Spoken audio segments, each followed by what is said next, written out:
a battlefront. A battlefront like no other in the long history of mankind's wars.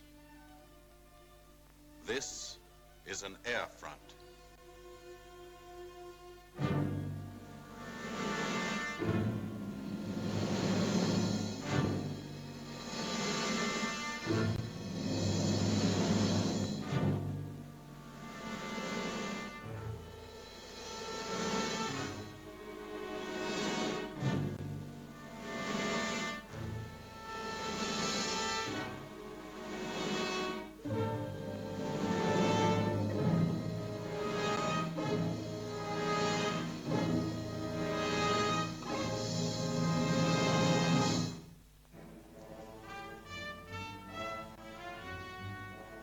The working day begins, as it will end, with the ground crews, as much a part of the fortress as her wings.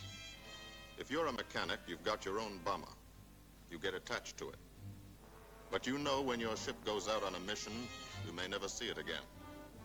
So you do your work as well as it can be done, perfectly, because you wouldn't want anything to go wrong that would be your fault.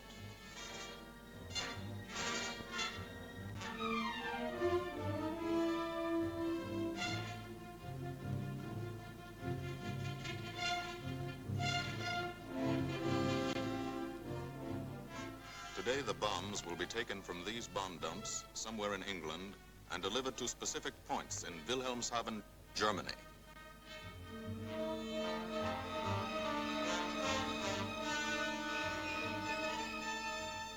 To deliver them is the job of the 8th Bomber Command, just a hauling job, yet one of the most difficult and complicated of military operations.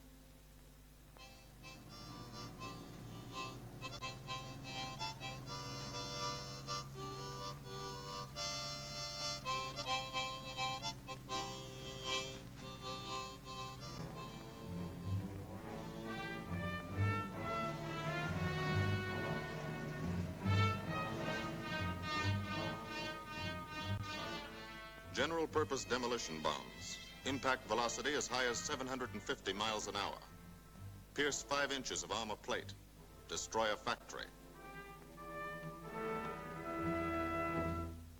Briefing at 0800. Pilots, bombardiers, and navigators take their places. The group commander, Colonel Stanley Ray, steps up to the target map, and for the first time you learn where you're going. Sometimes your face turns white when you find out. Sometimes the feeling you won't come back tightens your insides. Not so long ago, you were sitting like this in a college or high school classroom, not listening too hard, perhaps even a little sleepy. But you listen here. And as you listen, you don't have time to think of yourself. Fear fades. You concentrate on the mission, type of formation, assembly point, 0 hour, route to target, weather, enemy fighters, enemy flak, route back home. If forced down in enemy territory, destroy equipment. If taken prisoner, give no information. Name, rank, and serial number. That's all.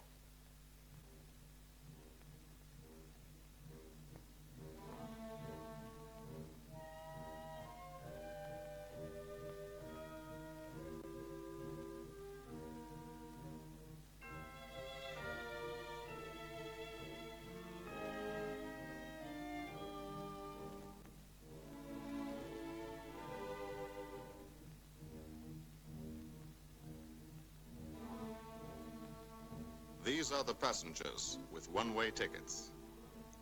And this is the crew of the Memphis Belle, 324th Squadron, 91st Heavy Bombardment Group.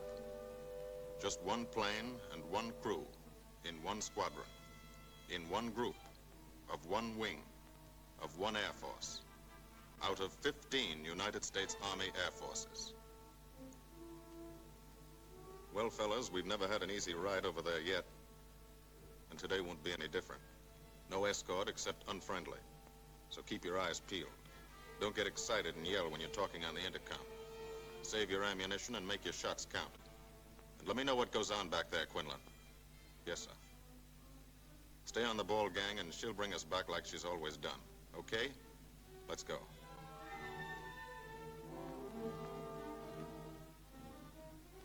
They have completed 24 missions. In this, the toughest theater of air war, the big league of sky fighting, their experience is priceless. And so, if the Memphis Belle comes back this afternoon, they will be sent to bring the vital lessons they have learned to thousands of air crew men in training at home. Home is America.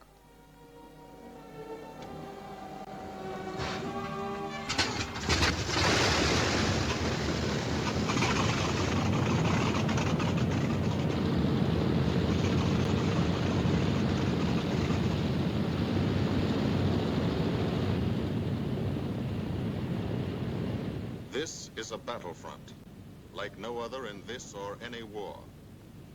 No monster armies, no booming cannon. Only the roaring engine sound of the bombers pounding through the quiet English countryside. This is an air front.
The wheels of the Memphis Belle leave the soil of England for the 25th time.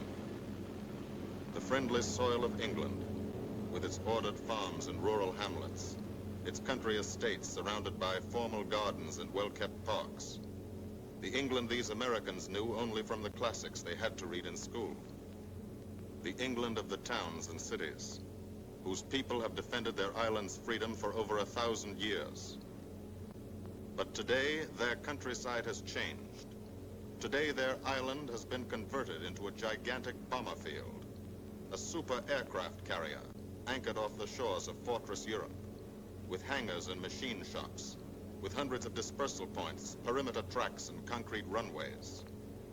This is England in its 5th year of war. And this is the new battlefront, the air front, from which we seek out the enemy.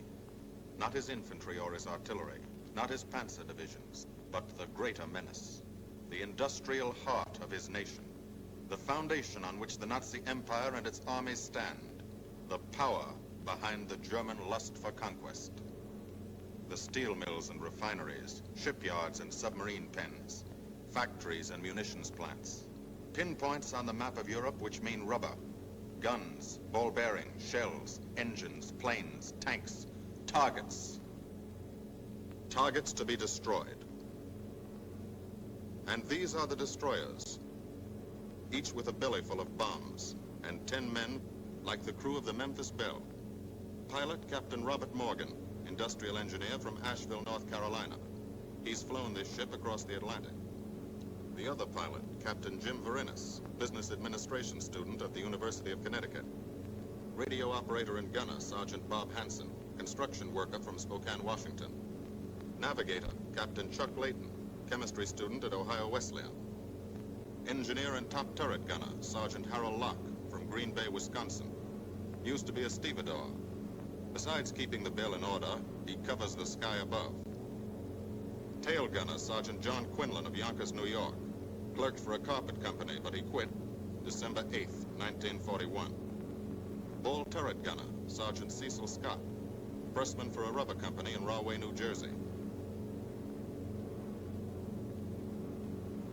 Pilot to crew, 10,000, put on oxygen. They're climbing higher now, 300 feet a minute. The strain on the planes and on the men is mounting. The rest of the crew, Bombardier Captain Vincent Evans, operated a fleet of trucks in Fort Worth, Texas. Waist gunners, on the right, Sergeant Bill Winchell, chemist for a paint company in Chicago. And on the left, Sergeant Tony Nastal, used to repair washing machines in Detroit when he was a kid. Now he's 19 and has 2 Nazi fighters, confirmed.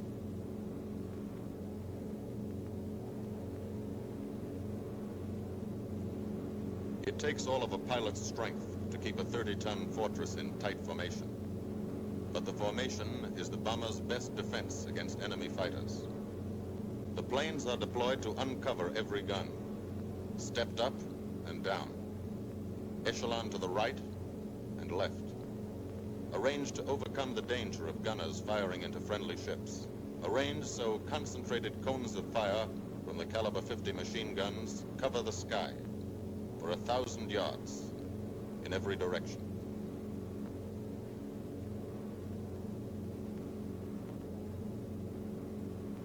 The friendly coast of England slips by below.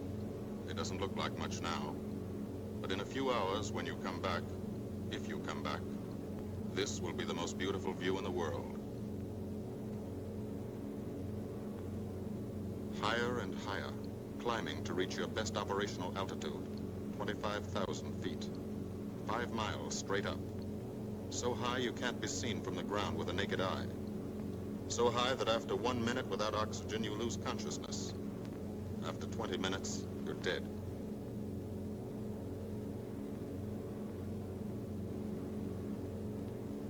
From now to the target, you go about your routine duties, plot your course, check your equipment, and wait, and think. Higher and colder. Temperature 40 degrees, below zero. Take off your glove and you lose some fingers. You look out at the strange world beyond, reflections in plexiglass, like nothing you ever saw before, outside of a dream.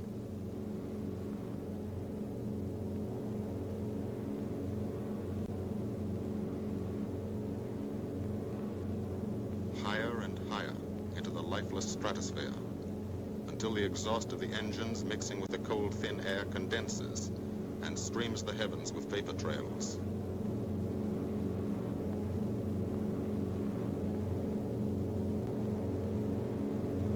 To the men in the ships, they're far from beautiful, for they point like beckoning fingers to the formation, signposts in the sky for the enemy to spot us.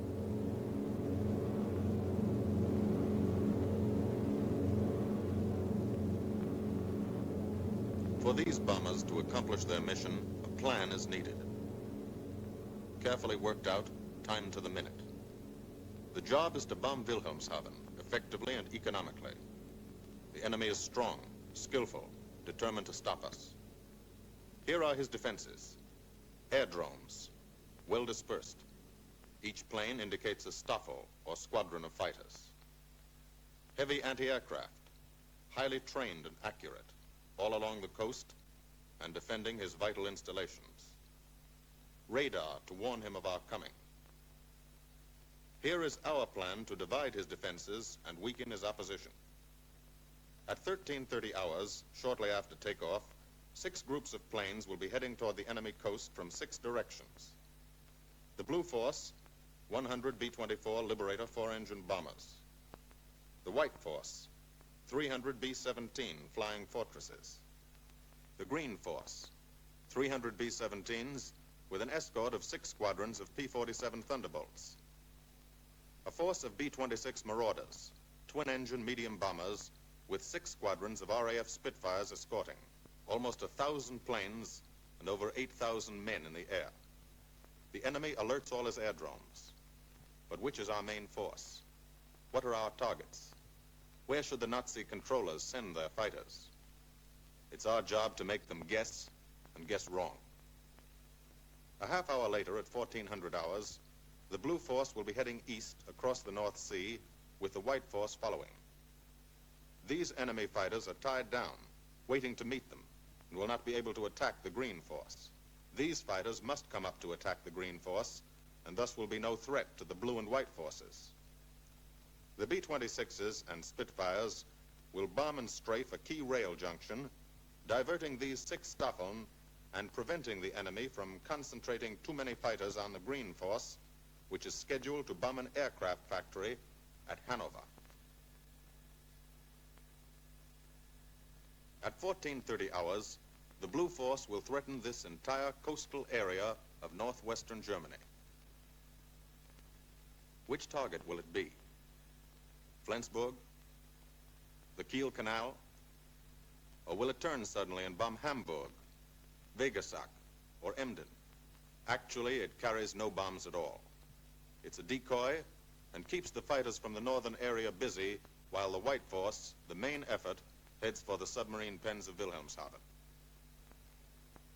At 1500 hours, while the White Force is over its target, only a fraction of the available German fighter strength of the area can intercept it. Because of the Blue Force diversion and the simultaneous bombing of Hanover by the Green Force. This is the plan of battle for today, drawn up by the Combined Operations Planning Committee and approved by the Commanding General. The White Force, lead group, low squadron. We've crossed the invisible line of enemy radar. The Hun is expecting us.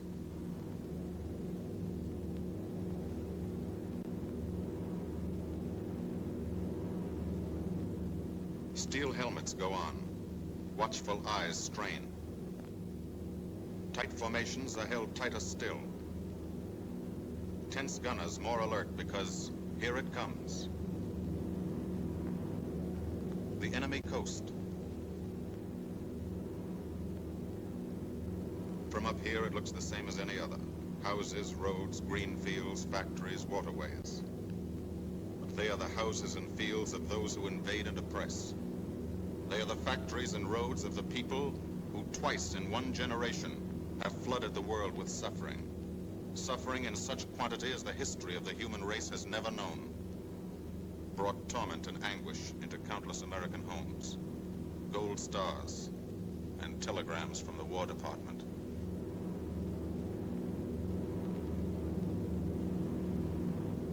The first flak, just harmless-looking, silent puffs of smoke. Only each puff is a shell exploding, throwing shrapnel around the sky. Exactly the range, accurate flak by radio prediction. 5 miles down, Nazi anti-aircraft batteries have calculated the altitude, speed, and course. Where will the next one hit? You try not to be there.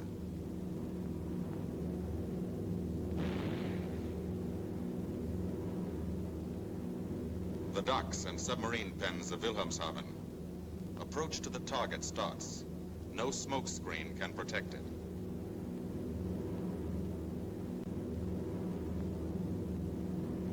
Now the enemy knows the path of your approach and walls that path with a flak barrage, but you fly right through it. Flak so thick you can get out and walk on it.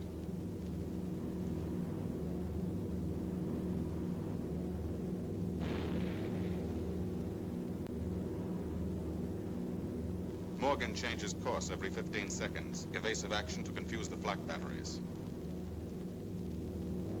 Bomb sights set for correct altitude and speed. Bomb bay doors open. The bombing run begins. Pilot to Bombardier. Okay, Vin, you've got it. Now Evans flies the Memphis Belle, controlling it through the bomb sight. And now we are most vulnerable. Committed to our bombing run, we can't dodge flak or fighters. Here's the first.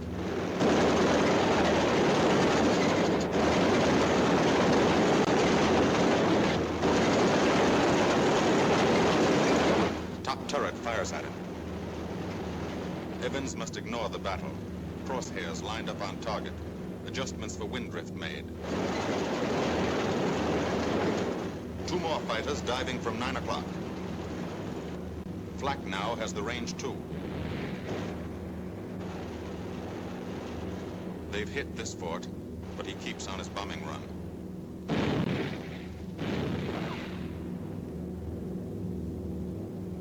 As lead bombardier, Evans's aim must be good.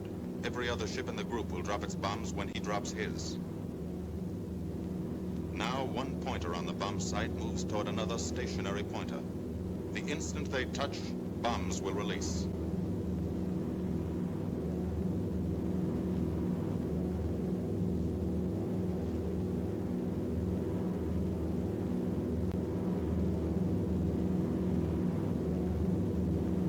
They touch. Bombs away.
The first half of the mission is over, the easy half.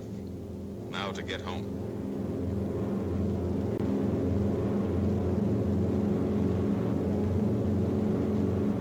The flak stops. That means fighters out there somewhere.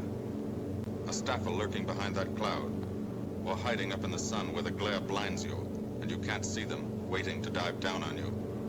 Fighters at 6 o'clock. This is what a gunner sees. A speck in the sky. That's a fighter. And then a blink. That means he's firing at you. 2,300 rounds a minute.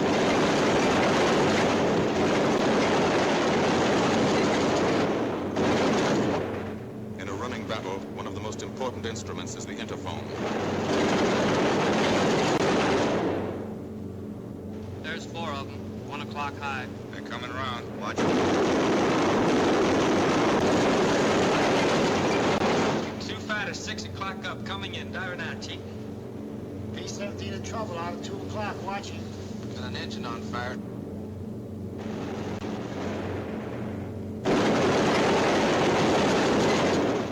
There's 2 more diving through the 94th. 3 planes, 9 o'clock, coming around. Keep your eye on them, boy. Coming around at 10. Watch them, Chuck. Keep your eyes open. Yeah. They're breaking at 11, breaking at 11. I got them. I got those 2 at 2 o'clock. Watch them, Scotty. I got my sights on them. Check that B-17, Chuck, 3 o'clock. Loader smoking. Fighters, 10:30, coming around. Those 10:30 upper or lower? Sun. B-17 out of control at 3 o'clock.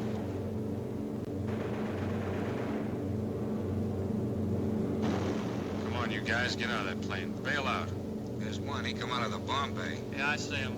There's a tail gunner coming out. Watch out for fighters. Keep your eye on them, Bill. See any parachutes, Quinlan? 2 parachutes open. Black at 9 o'clock. 8 men still in that B-17. Come on. Get out of there. There's 3 more chutes. Flak, 11 o'clock. Fighters, 6 o'clock. ME-109 at 3 o'clock. Keep after him, Winchell. I see him. I'm on him.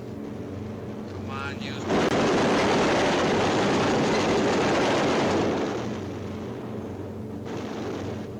I got him. Quinlan, confirm on that fighter. He got him, Chief. Look, he's bailing out. Don't yell on that intercom. Fighters, 10 o'clock. Watch those 2 at 12, Van. They're coming in. They're coming in, Scotty. Get that ball turret on him. Save the ammunition as much as possible.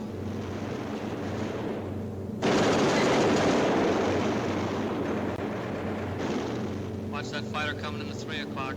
He's coming in a half roll. Pull her up, Chief. Pull her up. Hurry.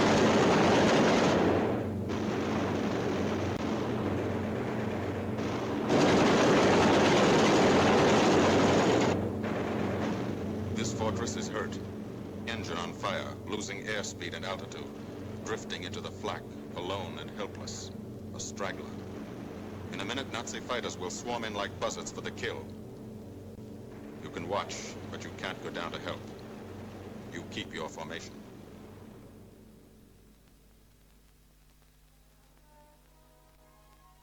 Here, too, the mission is being flown. None the less real for being in the minds and hearts of these men behind. Ask anybody who's been to a field in England, or anywhere else our bombers are based, and he'll tell you that there's drama here, too. Waiting to see who's coming back. To watch them, you might not realize how tense these ground crews are. But they are tense, and plenty worried. In Air Force talk, this waiting is known as sweating out the mission. These men know the flight plan. Their watches told them when the bombers were running into enemy flak, when they were over the target, when they left the enemy coast. And now their watches tell them the bombers should be nearing the field. Every ear strains for the first sound of the engines. And then somebody hears them. And somebody sees the first faint specks in the distant sky.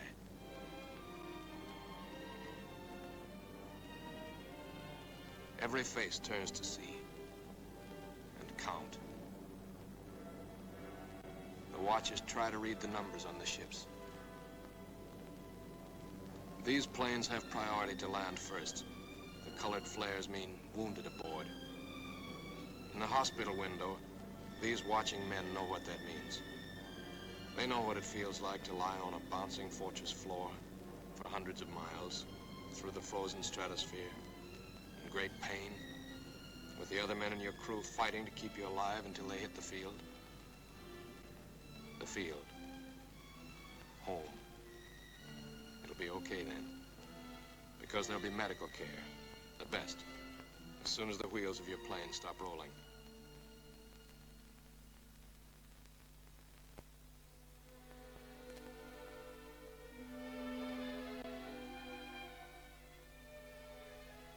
Head wound.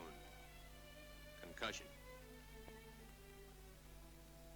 20mm cannon shell exploded in his radio compartment. Shock. Internal injuries. He'll be all right, though. Flak burst scattered flying shrapnel. He's full of steel splinters. This pilot's leg is not a pretty sight. Neither are the docks at Wilhelmshaven. These men will all get the Purple Heart. And this man, too, posthumously.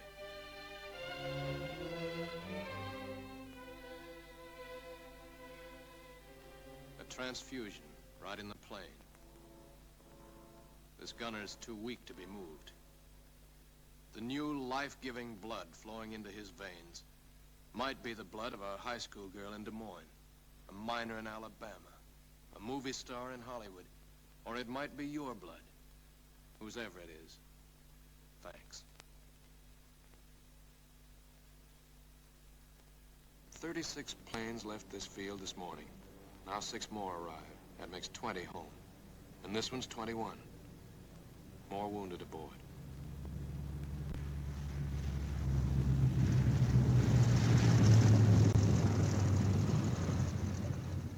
"22, coming in with his left inboard engine dead.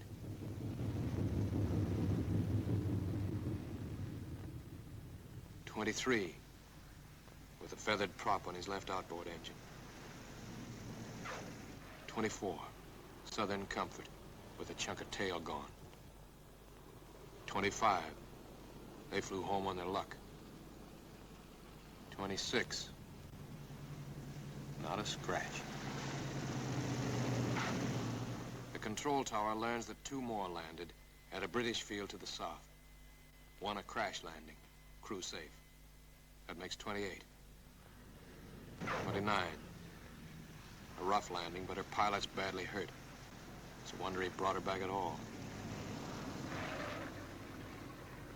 29 planes back, so far.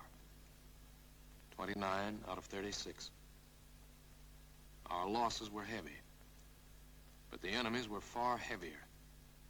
We destroyed a German aircraft factory, a rail junction, submarine pens, docks, and harbor installations. That's specific, known damage. But who can tell the number of German torpedoes that will not be fired, the number of our convoys that will get through now, the soldiers' and seamen's lives that will be saved, or the battles that will be won instead of lost because of what these bombers and airmen did today.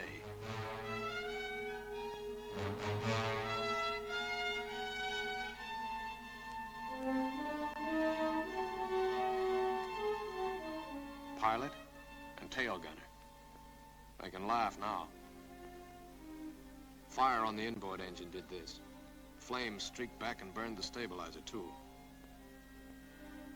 Another crew luck brought back.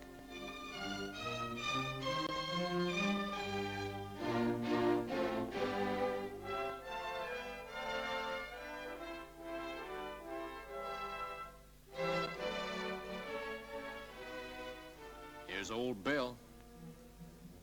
A pretty good airplane when it took off.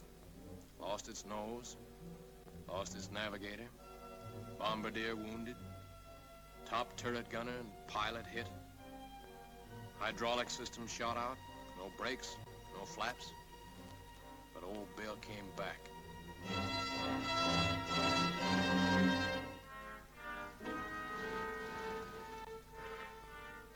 Now, among the returned crew members, talk flows like a river, talking out every detail of the mission. These are the faces of combat, faces of Americans who have watched their comrades die, faces that can never forget the enemy, and they're in no mood to have their picture taken.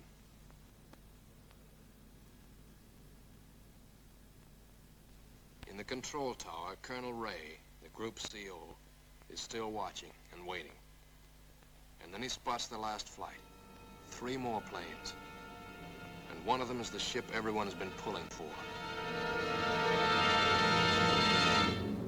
The Memphis Belle. The last few miles of this trip have been a joyride. The strain is over. They can leave their guns now. Now they know they're going to go home.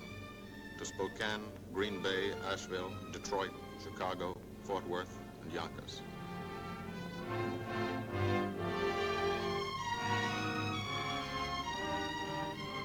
The Belle comes in for her landing.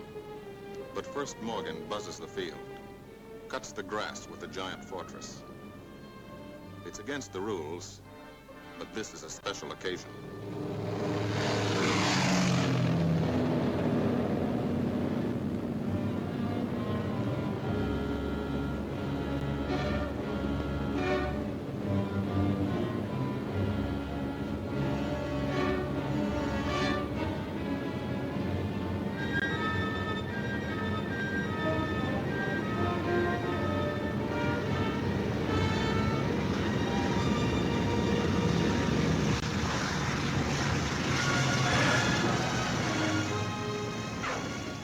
Of the Memphis Belle come back to the soil of England for the 25th time.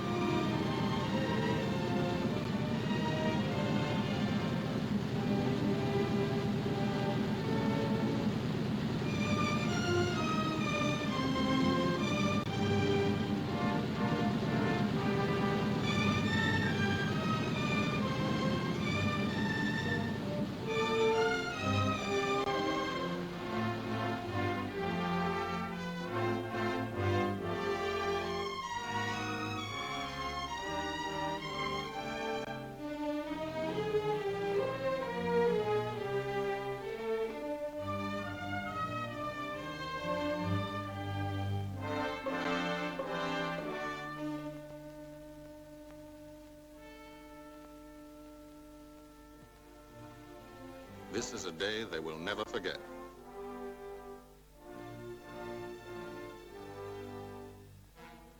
Another great day soon after, Brigadier General Hansel visited the field and presented the Distinguished Flying Cross to every member of the crew.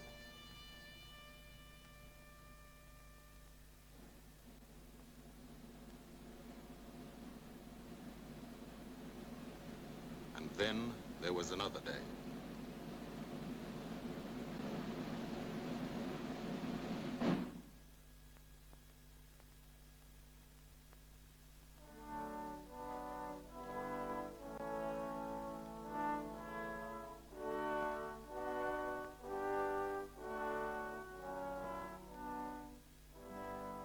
Their Majesties, the King and Queen of England.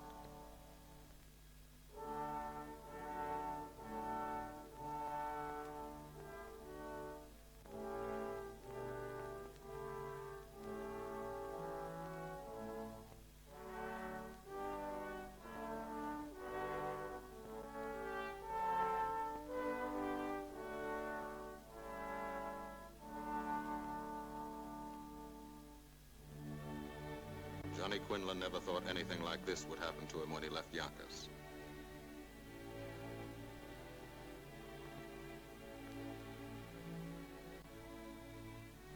The ground crew were a little self-conscious about being dressed in fatigues, but the Queen thought they were very nice.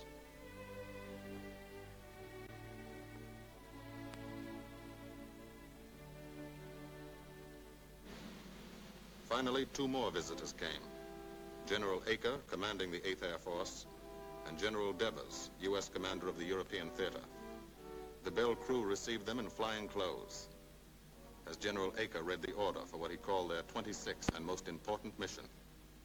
Return to America to train new crews and to tell the people what we're doing here. To thank them for their help and support and tell them to keep it up so we can keep it up.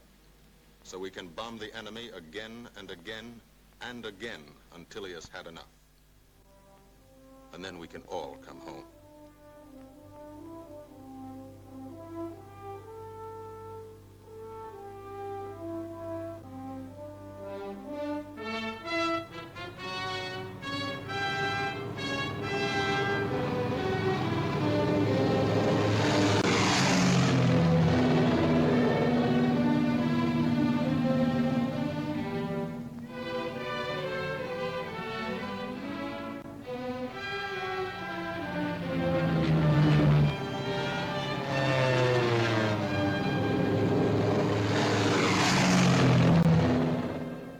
The 8th Air Force, who are now flying deep into Germany, bringing destruction to targets almost 1,000 miles from their bases. Destruction like this. And who have never once been turned back by the enemy. To those men, this film is gratefully dedicated.